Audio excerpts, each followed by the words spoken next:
안녕하십니까. 오늘도 부처님 말씀 들으시는 모든 분들 일체 고난과 역경에서 벗어나 늘 행복하시고 평온하시길 기원하겠습니다. 오늘 부처님 말씀 중생이라는 제목으로 먼저 강경 시작해 보겠습니다. 부처님께서 기원정사에 계실 때 어느 날 와지라 비구니는 사와띠 안에서 걸식을 마치고 조용한 숲으로 들어가셨다. 그때 악마가 젊고 잘생긴 청년으로 변하여 비구니 앞에 나타나 개송으로 물었다. 중생은 어떻게 생겨났는가? 누가 그것을 만들었는가? 중생은 어디서 일어났으며 다시 어디를 향해 가는가? 와지라 비구니는 악마의 장난임을 알고 개송으로 말했다. 너는 중생이 있다고 생각하지만 그것이 바로 악마의 소견이다. 오직 실체 없는 5가지 집착이 모인 것일 뿐 중생이란 실체는 어디에도 없다. 마치 여러 가지 부속품을 조립하였을 때 수리라고 불리는 물건이 있게 되는 것처럼 온이 인연으로 모인 것을 통념적으로 중생이라 부르는 것뿐이다. 중생이란 생각을 일으키면 괴로움이 생기고 중생이란 생각에 매달리면 고통 역시 지속된다. 이것 말고는 괴로움을 일으키는 길은 없나니 괴로움을 일으켰으면 그것은 자기가 없애야만 한다. 괴로움을 낳는 애착을 떨쳐버리고 무지의 어둠에 벗어나서 혈반의 고요함을 깨닫게 되면 번뇌가 없는 경지에 머물게 된다. 내 힘이 내가 악마인 줄 알았으니 내 스스로 없어져 버려라.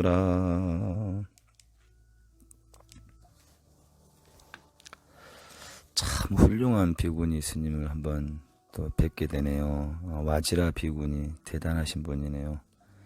악마가 멋진 남자의 몸으로 이렇게 물었는데 당당하게 부처님 법대로 그대로 말을 해주고 스스로 없어져 버리라고 당당하게 호통치시는 이 장면이 제 스스로를 많이 또 부끄럽게 하고 있습니다. 중생이란 건 따로 있는 게 아니라 오직 실체가 없는 5가지 집착, 오온이죠. 이 오온이 오인 것일 뿐 중생이란 실체는 어디에도 없다라는 말. 그래서 중생이란 생각을 일으키면 괴로움이 생겨나고 중생이란 생각에 매달리면 고통 역시 지속된다. 이것 말고는 괴로움을 일으키는 길이 없으니 괴로움을 일으켰으면 그것은 자기가 없애버려야 된다. 어떻게? 이 몸이 쓰고 있는 내가 지금 쓰고 있는 이 몸이 5가지 실체가 없는 5가지 집착이 모여있는 것일 뿐이다 라고 아는 순간 모든 집착을 여의고 우리는 괴로움에서 벗어날 수 있다는 와지라 비구니의 말씀 잘 들었습니다. 그 다음 무압라는 제목으로 또 글 한번 읽어보겠습니다. 부처님께서 기원정사에 계실 때 비구들에게 말씀하셨다.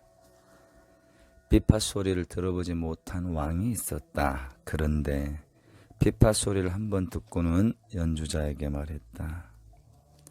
여보게, 그 소리가 무엇이기에 그렇게 넋을 잃게 하고 매혹적이며 흥분시키며 기쁘게 하는 힘이 있는가?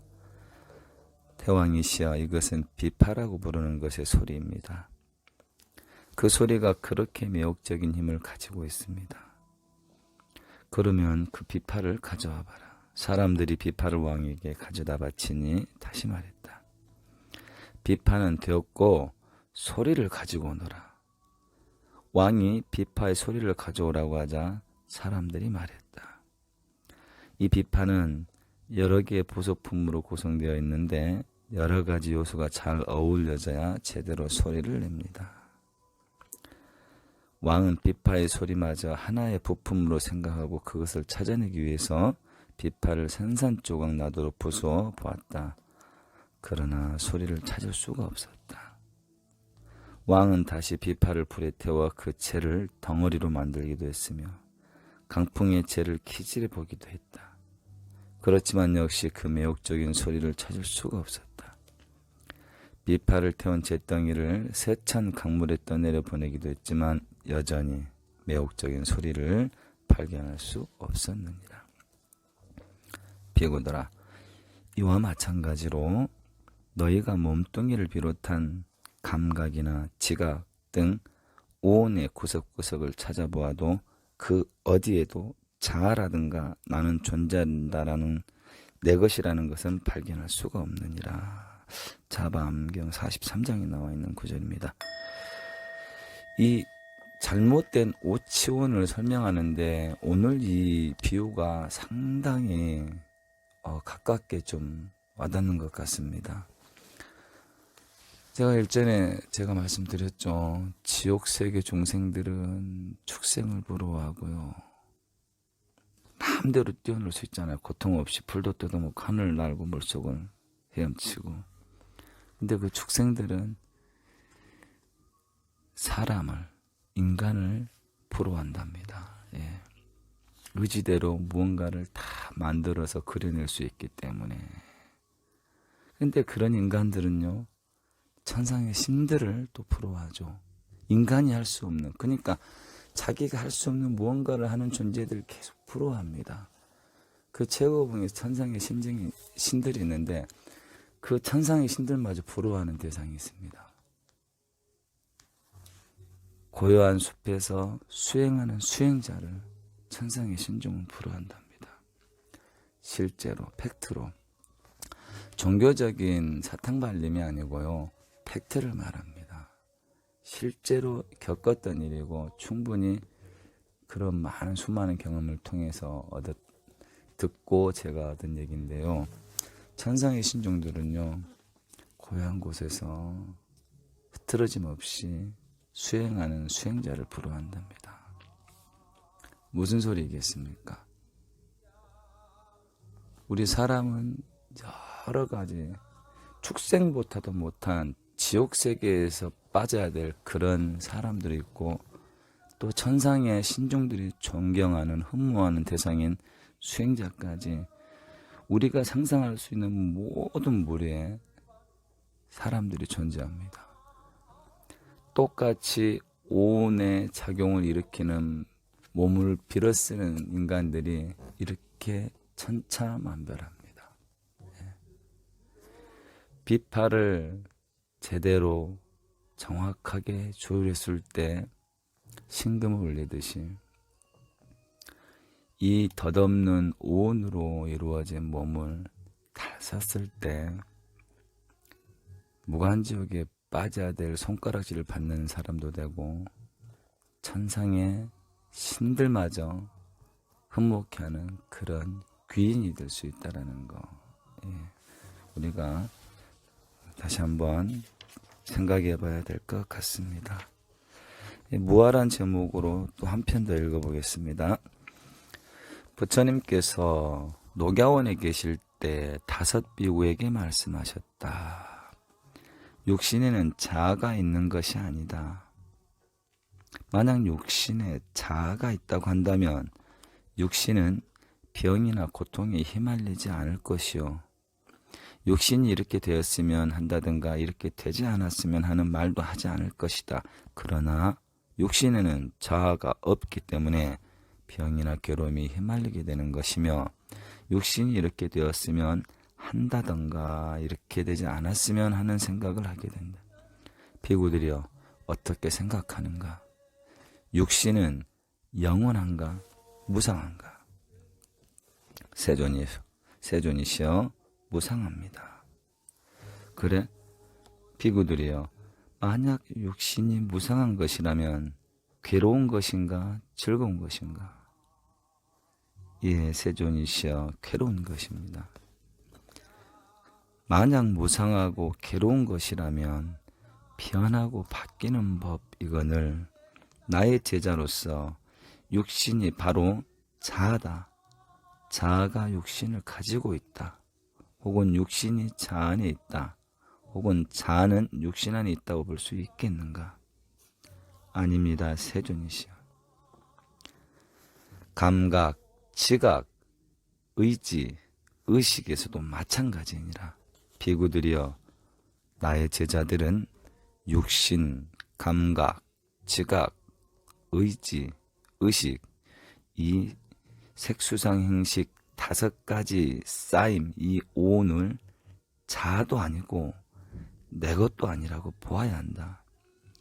이렇게 사실대로 관찰하기 때문에 세간에서 일체 취할 것이 없고, 취할 것이 없기 때문에 집착할 것이 없으며, 집착할 것이 없기 때문에 스스로 열반을 깨닫게 되는 것이다.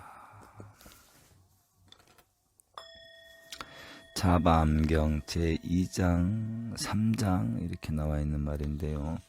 예, 무아에 대한 설명을 오온을 통해서 녹야온에서 다섯 비구에게 이렇게 말씀하셨다네요. 계속 무아, 지금 오온을 계속 설명하는데 여러 각도로 중생의 몸으로 또 무아의 개념으로 이렇게 설명을 하고 있습니다.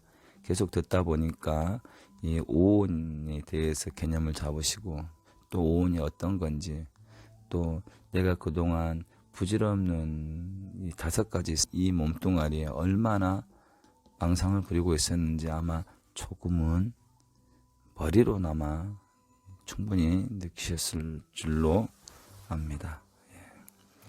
오늘 여기까지 하고요. 내가 꿈꾼 세상 한 편 읽어보겠습니다.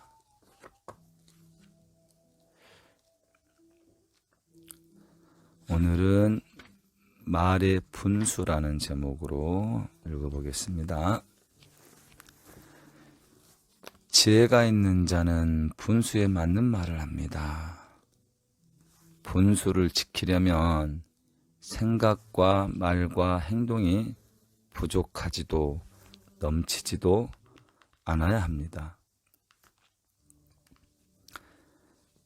이것이 균형이며 팔정도고 윗바사나 수행의 알아차림입니다. 어떤 대상이나 있는 그대로 알아차리면 분별하는 힘이 생겨 중도를 지켜냅니다. 무엇이나 집착을 하면 욕망으로 분수에 넘치는 말을 해서 일을 그르치게 됩니다. 욕망에 빠지지 않으려면 도덕적 절제가 필요합니다. 도덕적 절제가 욕망의 힘보다 약하면 분수에 넘치는 말을 하게 됩니다. 도덕적 절제가 욕망의 힘보다 강하면 분수에 맞는 말을 합니다.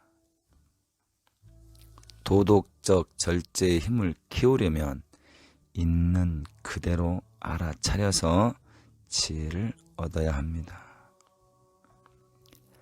지혜만이 중도를 지켜 자신을 자유롭게 합니다.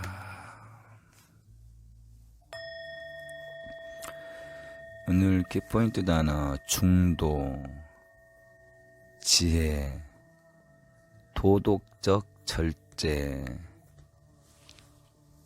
이렇게 나왔죠.